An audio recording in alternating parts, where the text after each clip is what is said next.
क्यों नेसेसरी है और लाइफ कब स्टार्ट की थी और क्यों जरूरी है?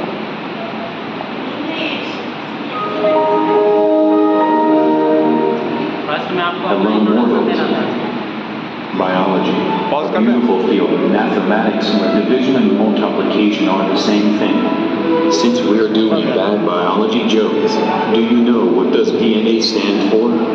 National Dyslexics Association.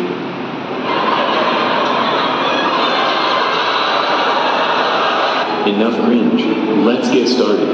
The foundation of biology stands on four big pillars: cell theory, evolution, genetics, and homeostasis. The cell theory implies that all living things are composed of cells, and that all cells arise through cell division.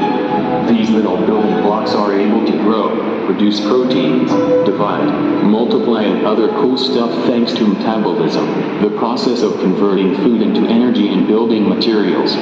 One of the cell's main function is to store data of the organism they are part of. Here comes genetics, and our sponsor acknowledgement.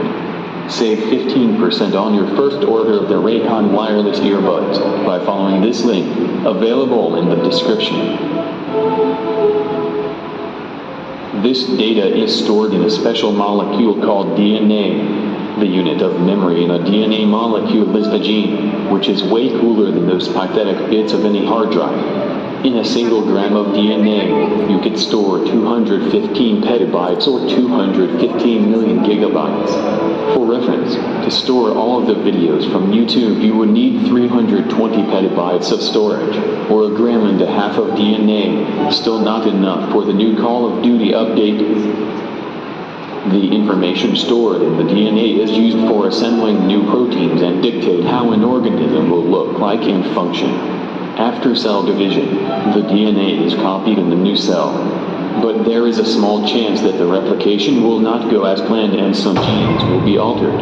In this case, we have a mutation, which is able to change some characteristics of the organism and its offspring. These new traits could be favorable and make the organisms more likely to survive and thus produce more offspring, while specimens with unfavorable mutations go extinct. This principle is called natural selection, and it constitutes the key mechanism of evolution. And the last one is homeostasis, which represents the ability of maintaining a certain equilibrium of physiological processes and living systems for an optimal function of organs and cellular processes. This balance is maintained by many regulatory mechanisms which perceive some perturbations from outside and react to them. For example, mammals have the ability to regulate their core temperature in response to the low outside temperature in order to keep their organs working and not freeze to borderline death, like how the majority of dumbass amphibians do. For something to be